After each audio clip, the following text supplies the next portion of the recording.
నమస్తే, welcome to our channel. నేను పద్మిని. ప్రస్తుతం మనతో పాటు ప్రముఖ ఆధ్యాత్మికవేత్త, ఆస్ట్రోన్యూమరాలజిస్ట్, ఎనర్జీ వాస్తు స్పెషలిస్ట్, శ్రీ విద్య ఉపాసకురాలు శ్రీమతి జయప్రద గారు మనతో పాటు ఉన్నారు. మాట్లాడదాం. నమస్కారం అండి. నమస్తే అమ్మ. శ్రీమాత్రే నమః. నక్షత్రాల గురించి చెప్తూ ఉన్నారు. అత్యంత అద్భుతంగా ఏ నక్షత్రం వాళ్ళు ఎప్పుడు ఏ సమయంలో కరెక్ట్ డెసిషన్ తీసుకోవాలి. ఎందుకంటే ఈ ఈ టైంలో డెసిషన్ తీసుకున్నామండి లైఫ్ సెటిల్ అయిపోయింది అనేవాళ్ళు ఉంటారు. అవును. కరెక్ట్ టైంలో డెసిషన్, రాంగ్ టైంలో తీసుకున్నా అంతే అడ్వర్స్ రిజల్ట్స్ ఉండటం అనేది సర్వసాధారణమే. అవును. రెండిటికి ఒకేలాగా అప్లై అవుతుంది కదా. మరైతే చాలా నక్షత్రాల గురించి ఆల్రెడీ మాట్లాడుకున్నాం. ఇక చిత్తా నక్షత్రం దగ్గర ఉన్నాం. చిత్తా నక్షత్రం వన్ ఆఫ్ ద మోస్ట్ అంటే సెటిల్డ్గా ఉండే నక్షత్రం అని నేను చాలా మంది దగ్గర వినడం జరిగింది. ఎందుకంటే మిడిల్లో ఉంటుంది రకరకాల ఆస్పెక్ట్స్ లో. అసలు ఈ చిత్తా నక్షత్ర జాతకులు ఎలా ఉంటారు, ఏ సమయం వీళ్ళకి కలిసి వస్తుంది, అది వివాహానికి అనుకోవచ్చు, లేకపోతే ఉద్యోగానికి అనుకోవచ్చు, అసలు ఎంటైర్ లైఫ్ ఎలా ఉంటుంది ఇత్యాది విషయాలు ఒక్కసారి మీ ద్వారా జయప్రద గారు. చిత్తా నక్షత్రం అంటే వీళ్ళు స్టార్టింగ్ మీరు పుట్టడం తోటి కుజుమాదస్తో పుడతారు అన్న. సో కుజుడు బాగుంటే వీళ్ళ జాతకంలో చిన్నప్పటి నుంచి వీళ్ళు అన్ని యాక్టివ్గా ఉంటారు. బాగా యాక్టివ్గా చాలా మంది చూడండి 3 నెలలకే వీళ్ళు బార్లో పడడం, దొల్లడం, మంచి మంచి పడిపోయి కిందకి అంటుంటారు. సో వాళ్ళు దొల్లేస్తుంటారు అనమాట. అలాంటి లక్షణాలు ఎక్కువగా ఈ కుజుడు నక్షత్రాలకి ఎక్కువగా ఉంటాయి. అందులో చిత్తా నక్షత్రాలకి ఎక్కువగా ఉంటుంది. ఫాస్ట్ గా చదవడం కానీ, మళ్ళీ వీళ్ళు పని చేయడం కానీ, వెళ్ళడం కానీ, చిన్న చిన్న విషయాలు అన్ని విషయాల్లో మాట వినరు. ఫస్ట్ ఆఫ్ ఆల్ వాళ్ళు అనుకుంది వాళ్ళు చేసేస్తారు. ఒక కాన్ఫిడెంట్ తో వెళ్ళిపోతారు వాళ్ళు. సో నాకు పడతా తెలిస్తే అసలు వెళ్ళి పడతారు. సో పడి వాళ్ళు లేచి అది దులుపుకుంటూ మళ్ళీ సర్దుకుంటూ మళ్ళీ వస్తారు. అలాంటి లక్షణం ఎక్కువగా ఉంటుంది కుజుడు. జనరల్ వీళ్ళకి జాతకంలో చిత్తా నక్షత్రానికి లగ్నం ఏది పడిందో చూసి రవి పక్కన బుధుడు జనరల్ గా వక్రిస్తే మాత్రం ఎడ్యుకేషన్ బాగా ఇబ్బంది పడుతుంది. ఎందుకంటే కుజుమాదశ వచ్చింది రాహుమదశ. రాహుమదశ యోగించకపోతే 18 ఏళ్ళ ఎడ్యుకేషన్ అనేది పెద్దగా ఉండదు. లైఫ్ అంతా అదే కదా, రాహుల్లోనే మొత్తం ఇంచుమించు లైఫ్ కదా. చాలా మంది చదవకుండా ఉండే వాళ్ళకి చిత్త నక్షత్రం చదువు సగంలో ఆపేసి 10th ఫెయిల్ అవడం, ఇంటర్ ఫెయిల్ అవడం, డిగ్రీతో ఏదో సామాన్య మార్కులు తెచ్చుకొని రావడం ఈ చిత్త నక్షత్రం వాళ్ళే. కాకపోతే వీళ్ళ ఇంటెలిజెన్స్ చాలా బాగుంటుంది, తెలివైన వాళ్ళు. సో ఎంత తెలివైన వాళ్ళు అంటే ఎలాంటి పని ఒక పని నిర్ణయించుకుంటారు. స్పెషల్ పని అనమాట. ఆ పని వీళ్ళు తప్ప ఎవరు చేయలేరు. దాంట్లో వాళ్ళు దాన్ని రాణిస్తారు. ఆ పని అందరికి చూపించడం, అలవాటు చేయడం, ఇది నేను చేయగలను, ఇది నా వల్ల అవుతుందని ఒకటి. రెండోది ఏంటంటే మైండ్ లో నెగిటివ్ రానిది అసలు. నా వల్ల కాదు, నేను చేయలేను, నా కాదు అనే లక్షణం కూడా ఉండదు వీళ్ళకి. చేసేస్తాం, చేసి తీరుతాం అనే లక్షణం ఎక్కువ.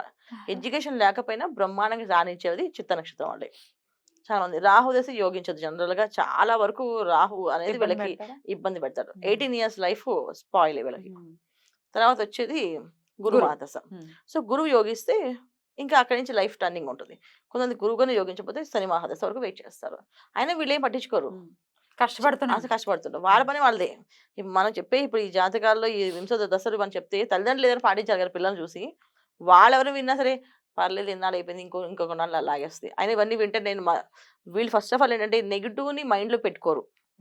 మంచి క్వాలిటీ, చాలా మంచి క్వాలిటీ. సో వాళ్ళు అనుకుని వాళ్ళు చేసుకుంటారు. కష్టం నష్టం నేను అనుకుని చేస్తాను, అది అవుతూనే ఉంటుంది, వెళ్తూనే ఉంటుంది, వెళ్ళని అని చెప్పిన లక్షణం ఎక్కువగా ఉంటుంది, చేస్తుంటారు.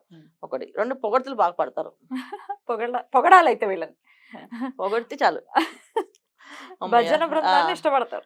మీ అంతటి వాళ్ళు లేరంటే అలా. సో కాకపోతే అందరితో కలవరు వీళ్ళు. చాలా తక్కువ మంది కలుస్తారు, తక్కువ మంది పెట్టుకుంటారు. ఎందుకంటే ఎవరైనా పాయింట్ అవుట్ చేస్తారు, 10 రోజులు వీళ్ళతో ఫ్రెండ్షిప్ చేసి 11వ రోజు పాయింట్ చూపిస్తే వాళ్ళని కట్ చేసేస్తారు. వద్దు, నువ్వు నన్ను ఇప్పుడు నుంచి చెప్పావంటే రేపు నుంచి ఇంకా ఎక్కువ చెప్తుంటావు, విన్నానంటే అయితే నాకు ఇంత ఫ్రెండ్షిప్ వద్దు, రిలేషన్షిప్ కట్ చేసేస్తారు ఏకంగా. అంత డేంజర్. అలాంటి లక్షణం ఎక్కువగా ఈ చిత్త నక్షత్రం వాళ్ళకి.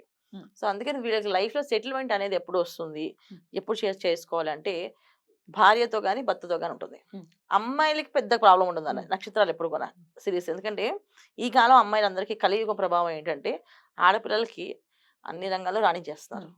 ఎడ్యుకేషన్ ఉన్నా లేకపోయినా పెళ్లి చేసుకుంటారు, మంచి హస్బెండ్ వస్తారు, చూసుకుంటారు. అబ్బాయిలకి చూసుకోవాలి ఎప్పుడు కూడా. అబ్బాయిలకి సెటిల్మెంట్ అనేది వైఫ్ బాగుంటాయి వీళ్ళకి. వైఫ్ ఎప్పుడు కూడా ఏంటంటే ఆయన టాలెంట్ ని పొగిడే అమ్మాయి ఉండాలి, అప్పుడు వాళ్ళ రిలేషన్ బాగుంటుంది. ఎత్తు చూపించే అమ్మాయి ఉంటే రిలేషన్స్ కట్ డివోర్స్ తీసుకుంటారు, ఇంకో పెళ్లి చేసుకుంటారు. లేకపోతే అవసరం లేదు అన్నారు సరే, కొంచెం పెళ్లి చేసుకోరు. వద్దు, ఒక భార్య వచ్చి ఏడిపిస్తుంది, ఇంకో చదువుకుని ఏడిపిస్తే నాకు అక్కర్లేదని చెప్పి వదిలేస్తారు. పెళ్లి కొని చేసుకుని ఉండేవాళ్ళు వీళ్ళు. వివాహం చేసుకోవాలన్నా వీళ్ళు జాతకం ఖచ్చితంగా చూపించుకోవాల్సిందే. ఎందుకంటే వీళ్ళకి కావాల్సిన క్వాలిటీస్ ఏంటంటే వీళ్ళకి కావాల్సిన లక్షణం ఏంటంటే ఎవరైనా సరే వీళ్ళు విమర్శించకూడదు, తప్పు వీళ్ళదైనా సరే విమర్శించకూడదు. ఆ తప్పు వాళ్ళని విమర్శించుకుంటారు, వాళ్ళని శిక్షించుకుంటారు, వాళ్ళని కొట్టుకుంటారు. ఇంకొకళ్ళు చేస్తే ఒప్పుకోరు. అసలు వాళ్ళతో మాట్లాడరు. ఇంకా వాళ్ళతో ఇంకా అంతే, ఆ రోజుతో అంతం, ఇంకా లాస్ట్ అన్నమాట వాళ్ళు. వాళ్ళ దృష్టిలో వాళ్ళు ఇంకా నీళ్ళు వదిలేసినట్టు వాళ్ళకి. టఫే అండి. కొంచెం టఫే. అలాంటి లక్షణం ఎక్కువగా ఈ చిత్తా నక్షత్రం వాళ్ళు. జనరల్ గా అంతే, వీళ్ళు ఆలోచన విధానం అలా ఉంటుంది. గురు మహర్దశలో ఏమైనా మార్పు వస్తుంది అనుకోవచ్చా? వీళ్ళు ఎప్పుడు మారరు. మారరా? ఎప్పటికీ మారదు ఒక నక్షత్రం. మన 27 నక్షత్రాల్లో అస్సలు మారని నక్షత్రం ఏంటంటే పుట్టినప్పటి నుంచి పెద్ద వరకు లాస్ట్ ఎండ్ ఆఫ్ లైఫ్ వరకు ఉండే నక్షత్రం ఇదే. లక్షణాలు వీళ్ళవి. మారరు వీళ్ళు. సో బాగున్నా వాళ్ళు హ్యాపీగానే అనిపిస్తారు, బాగోలేకపోయినా వాళ్ళు అలాగే ఉంటారు. సో బాలేదని చెప్పరు, బాగుందని చెప్పరు, నెమ్మగా వెళ్ళిపోతుంటారు. సో పక్కన వాళ్ళతో డిస్కస్ చేసి వాళ్ళు డిస్టర్బ్ చేస్తారని వాళ్ళతో మాట్లాడరు. ఇవాళ వాళ్ళ జాతకం చూపించారు అనుకోండి, వాళ్ళు ఒక్కరికి ఫోన్ చేసి వాళ్ళు మాట్లాడేసుకొని వాళ్ళు రెమెడీస్ తీసుకెళ్ళి పక్క వాళ్ళతో డిస్కస్ చేయరు. నచ్చితే చేసేసుకుంటారు, లేకపోతే చేయరు. ఇది వీళ్ళది. రైట్. సో వివాహం అనేది ఏ టైంలో చేసుకోవడం కరెక్ట్ అనుకోవచ్చు వీళ్ళు? వాళ్ళ వివాహం అనేది ఏంటంటే వీళ్ళకి ఏ టైం అనేది కాదు, మెయిన్ వివాహం అవుతుంది వీళ్ళకి. కాకపోతే మెయిన్ జాతకం చూపించి పెళ్లి చేసుకోవాలి, ఓకే, ఇందాక అది చెప్పారు మీరు. ఇంపార్టెంట్. అంతే. ఉమ్. వివాహం బానే ఉంటుంది. ఖచ్చితంగా చేసుకుంటారు. జాతకం చూసుకోవాలి. ఖచ్చితంగా జాతకం చూపించి చేసుకోవాలి, లేకపోతే ఏమవుతుందంటే డివోర్స్ చేసేసుకుంటారు. అంటే వీళ్ళు తల్లిదండ్రులు కూడా వదిలేస్తారు నాన్న. 10 సార్లు కామెంట్ చేశారు అనుకోండి, తల్లిదండ్రులు దూరం పెట్టేసి దూరంగా ఉంటారు. వాళ్ళకి కావాల్సిన డబ్బులు పంపిస్తుంటారు. ఏనా నువ్వు రావట్లేదు అంటే వస్తారు అని చెప్తారు. అంతే చెప్తారు తప్ప రారు, వెళ్ళరు. ఎందుకంటే ఏదో ఒక కామెంట్ చేస్తారు. వీళ్ళని ఎప్పుడు కూడా సపోర్ట్ చేసే మనస్తత్వమే ఉండాలి. ఆ సపోర్టింగ్ సిస్టమ్ అనేది భార్యతో ఉండాలి, లేకపోతే పిల్లలతో లేకపోయినా వీళ్ళు దూరంగానే ఉంటారు. ఓకే, మరి ఎట్లాంటి ఆరాధన వీళ్ళు చేసుకోవాలండి ఫర్ ద బెటర్ లైఫ్? ఖచ్చితంగా దత్తాత్రేయుని ఆరాధన చేసుకోవాలన్న. ఎందుకంటే వీళ్ళ స్థిరత్వం అనేది ఉండదు, వాళ్ళ ఆలోచన విధానం ప్రకారం వెళ్తారు. ఒక విధంగా చెప్పాలంటే కొంచెం కొన్ని విషయాలు మూర్ఖంగా కూడా వెళ్ళిపోతారు వీళ్ళు. సో దెబ్బ తగులుతుంది తెలుసుకున్నా దెబ్బలు తినడానికి సిద్ధం అవుతారు వాళ్ళు. ఎందుకంటే ఇది నా ఇష్టం అని చెప్పేసి ఎవరి మాట వినరు కనుక. సో ఎవరి మాట వినాలి? దత్తాత్రేయ స్వామి మాట వినాలి. ఎందుకంటే ఆయన ఆరాధించడం వల్ల, ఆయన పూజించడం వల్ల ఖచ్చితంగా వీళ్ళకి ఒక మంచి మార్గం దొరుకుతుంది. వీళ్ళు బేసిక్ గా మంచి వాళ్ళు. అంటే ఒకళ్ళు బాగున్నారని జెల్సీ ఫీల్ అవ్వడం కానీ, ఈర్ష్యపడడం కానీ, లేకపోతే వీడు సాధించి వీడు బాగుపడిపోతాడేంట్రా బాబు అని అనుకోవడం కానీ అసలు అనుకోరు. వాడు అదృష్టం వాడు అంటున్నాడు, నా అదృష్టం నేను రాజు అవుతా, వాడికంటే ప్రమాణం సంపాదిస్తా అనుకుంటే తప్ప వీడు సంపాదించిన బాధపడటం. మంచి క్వాలిటీస్ ఉన్నాయి, అట్లాగే కొంత అబ్బో ఎలా రా నాయనా అని అనిపించేటటువంటి ఆర్గన్సీ ఉంది, అది కూడా ఉంది. సో ఈ రెండు పోవాలి అంటే శ్రీపాద వల్లభుల్ని శ్రీ దత్తాత్రేయ స్వామిని. శ్రీపాద శ్రీ వల్లభ జన్మ నక్షత్రమే చిత్తా నక్షత్రం. సో మరి ఆయన నక్షత్రంలో పుట్టిన వాళ్ళకి వీళ్ళకి లక్షణాలన్నీ బాగున్నాయి, క్వాలిటీస్. కాకపోతే కొన్ని ఇబ్బంది పెట్టే లక్షణాలు. ఎందుకంటే జాతకాల్లో గ్రహస్థితి బాగాలేకపోతే ఇబ్బంది. నిజంగా జాతకం గ్రహస్థితి బాగుంది అనుకోండి, సూపర్ స్టార్స్ అవుతారు. బ్రహ్మాండమైన స్టార్లు వాళ్ళ రోజున స్టార్డమ్స్ ఉన్న హీరోస్ కూడా ఈ నక్షత్రాలు ఉన్నారు. బాగుంటుంది, జాతకం బాగుండాలి మెయిన్ వీళ్ళకి.